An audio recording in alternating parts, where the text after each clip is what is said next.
السلام عليكم ورحمة الله وبركاته. ازيكم يا حبايب قلبي؟ لو اول مرة تشوفوني انا عياد. ما تنسوش لو الفيديو عجبكم تحطولي لايك والشير عشان يوصل لكم كل جديد. ويلا بينا نصلي على الرسول. اللهم صل وسلم وبارك على سيدنا محمد وعلى آله وصحبه اجمعين. النهاردة بقى معانا ارانب. هنعمل النهاردة ارانب، هنعملها بطريقة سهلة وطريقة بسيطة ومش بتاخد وقت ومش بتاخد مجهود ولا اي حاجة، والطعم بيكون حكاية. وبدال قلنا في ارانب يبقى معانا فيه ايه؟ ملوخية. يبقى ملوخية وارانب معروفة. الملوخية صاحبة الارانب معروفة، ملوخية وارانب. يلا بينا على الطريقة يا حبايب قلبي. هنجيب حلة على النار ونحط فيها المية ونسيب المية لحد ما تغلي خالص. مش هنحط الارانب الا لما المية تغلي. المية غلت اهيت، والارانب انا كنت منضفاها جامد اهي. شايفين شكلها متنضفه وجميله ازاي؟ المية غلت ومصعد بقى الارانب في قلب المية.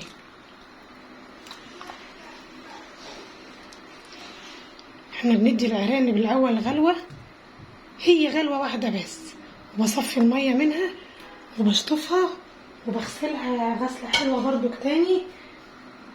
وبعد كده بقى هقول لكم هعمل ايه. بصوا معايا غلت غلوه اهيت واحده. الغلوه دي بقى بتضيع الزفاره اللي في الارانب وبتضيع كل حاجه. غلت غلوه واحده، هم واخداها بقى وغسلاها برضو غسله نظيفه. واعمل لكم اصحاب بقى يا وخي بقى يمتنعون بقى. الارانب دي على فكره صحيه جدا ومفيده جدا، ما فيهاش نسبه الدهون اللي بتبقى في الفراخ، وحلوه قوي. يلا هغسلها واشطفها واجيلكم. وها هي الارانب بعد ما شطفتها وخلصتها. شوفوا لحمها ابيض وجميله ازاي. جبت بقى حله على النار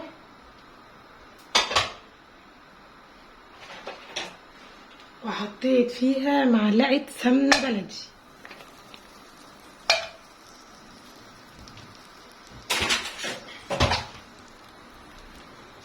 هسخن معلقه السمنه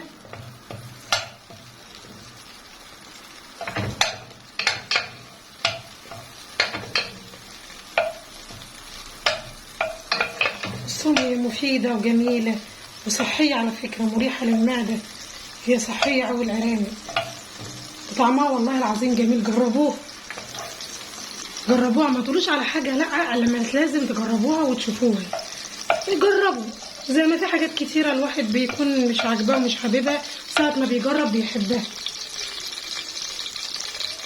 السمنة هي اتسخنت معايا، حطيت بقى الارانب.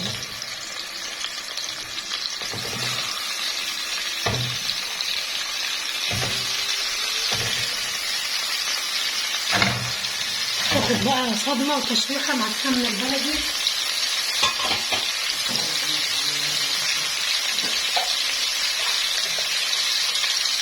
رشه فلفل اسمر،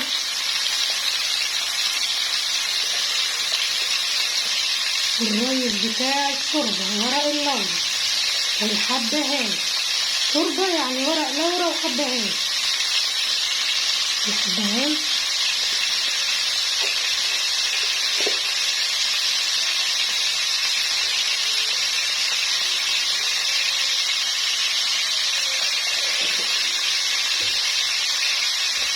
هشوح بقى فيه.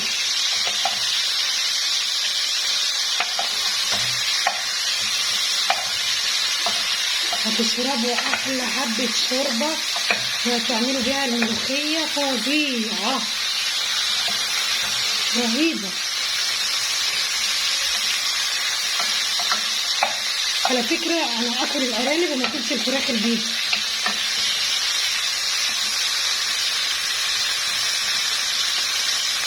انا كده لحد ما تتشوح معايا وتاخد صدمة. هي يا حبيبي برضه انا هقلب فيها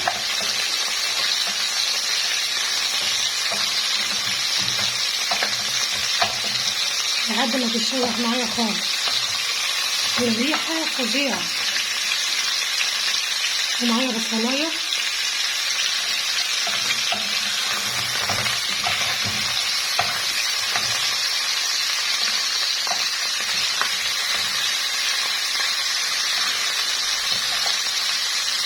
جميلة. هي اتشوحت معايا وخدت من السمنة البلدي. هيكون عندي بقى المية المغلية احطها.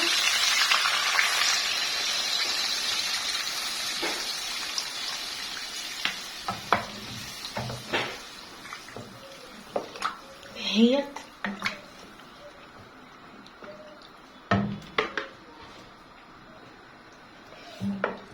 يا حبايب قلبي. هسيبها بقى لحد ما تغلي وارجع لكم تاني. لو اتفرجت على الفيديو لحد دلوقتي ما تنسيش اللايك عشان يوصل لكم كل جديد، عشان عندي افكار وحاجات كتيرة قوي، بس عايزة تشجيع منكم. شفتوا؟ ولا طلعت ريم ولا طلعت رغاوي ولا طلعت اي حاجة خالص لما خدتها الغلوة وغسلتها على الحوض.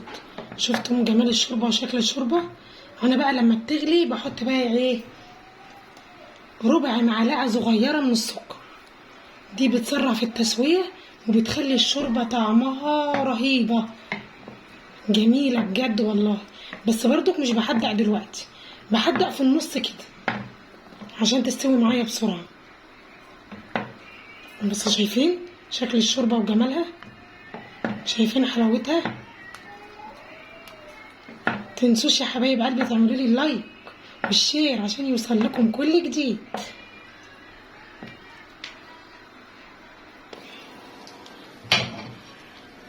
هي يا حبايب قلبي شايفين دخلت في السوا هي.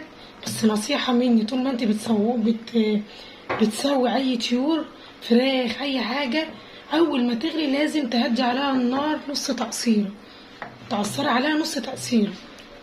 بتخلي الفراخ تستوي وبتخليها حلوة قوي، يعني مش بعلو النار. دلوقتي بقى هحدق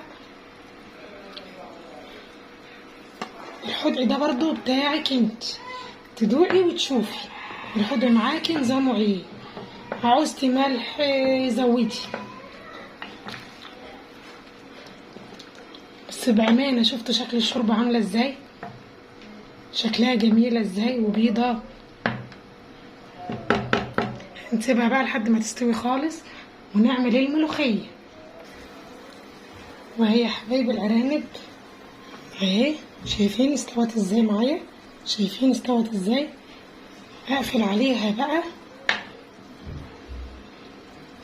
واعمل الملوخية، ويلا بينا على الملوخية.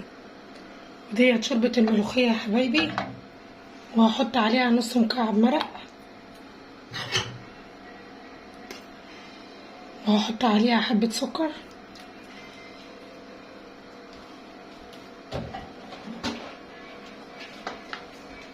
واشوف الملح معايا عشان الشوربة انا كنت كده محدقاها. هشوف الملح، احتاجنا ملح نحط، ما احتاجناش يبقى كده خلاص هو ده الحدق بتاعها. هتعوز شوية ملح، حطيت شوية ملح واقلب برضو واشوف.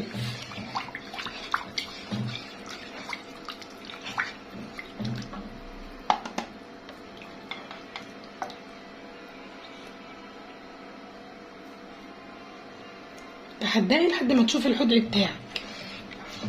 الحدق ده بالذات بتاعك انتي. في ناس بتحب الاكل عادب، في ناس بتحب الاكل مالح شويه، في ناس بتحب الاكل مظبوط، فدوت بتاعك انتي الملح بالذات. واسيبها بقى لحد ما الشوربه معايا تغلي. وصفه الملوخيه النهارده اليوم العالمي. ولما الشوربه بتاعتنا تسخن وتغلي، جبت طاسه على النار وحطيت فيها معلقه سمنه كبيره، معلقه سمنه بلدي برضو،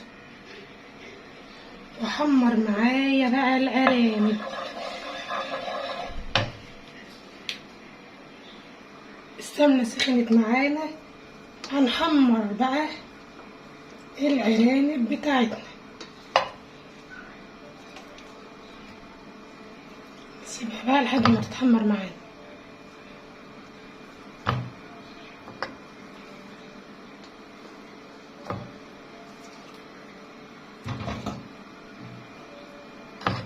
تحمر معانا، وهوريكم بقى يا حبايب قلبي شكلها النهائي الارانب. شوربة الارانب غلت معانا اهي. نحط بقى الملوخية.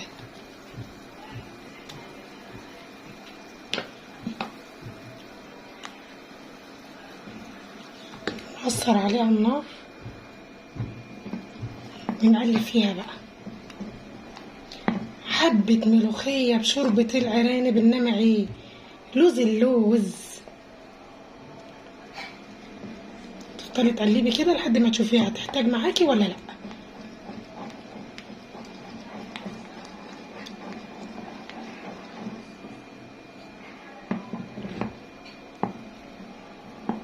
شوفوا الجمال والحلاوة.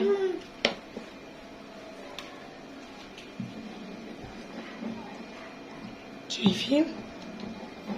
بفضل اقلب فيها لحد ما تفك معايا. كل ده انا مقصره عليها النار.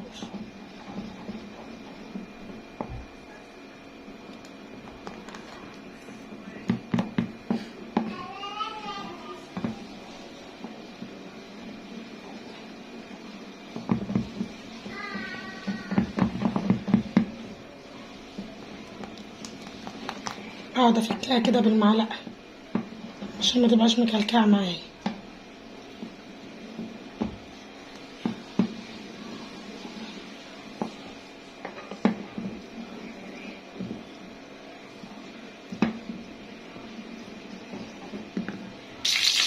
بصوا الملوخيه لسه اللي هتغلي هي اول ما ابتدت ان هي هتغلي هم قافله عليها النار على طول. ما خليهاش تغلي كتير عشان ما تسقطش من الاخر. الملوخيه لما بتغلي كتير بتسقط، عشان ما تسقطش من اول ما تغلي اقطع عليها النار على طول. بحضر بقى التومه بتاعتها. جبت طاسه على النار، حطيت فيها معلقه سمنه،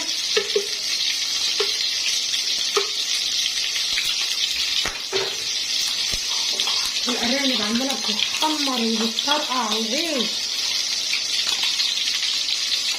معلقه السمنه سخنت، نزلت معاها بالثومه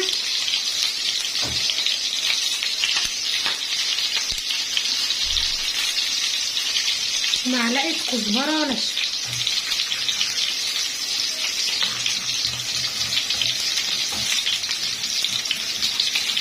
بقلب فيهم اهوت. بصوا انا ما بخليش الثومه تحمر معايا قوي، ما بخليهاش تحمر معايا. وجبت الملوخيه اهي وهطش بقى احلى طشه. طشه دي ولا طش ولا مش طشه؟ لا طش. شوفوا جمال الملوخيه وحلاوتها. شوفوا الجمال، شوفوا النار رهيبه. جربوها وتكتبوا لي رايكم في التعليقات.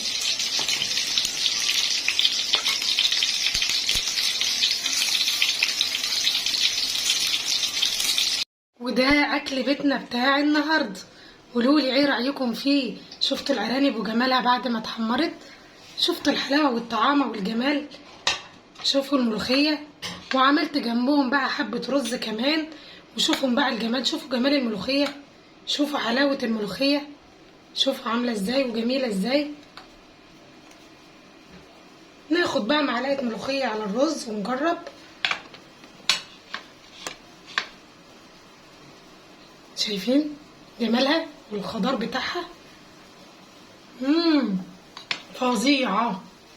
شوفوا الارانب، شوفوا جايبه معايا ازاي، شوفوا جمال فصوصها، شوفوا الحلاوه والجمال. فظيعه فظيعه بجد. جربوها يا حبايب قلبي. ولو عجبكم الفيديو ما تنسوش تدوني اللايك والشير عشان يوصل لكم كل جديد. ويلا بينا نقول الدعاء بتاعنا. يا حي يا قيوم برحمتك استغيث، اصلح لي شأني كله ولا تكلني إلى نفسي طرفة عين. ربنا يحسن ما بين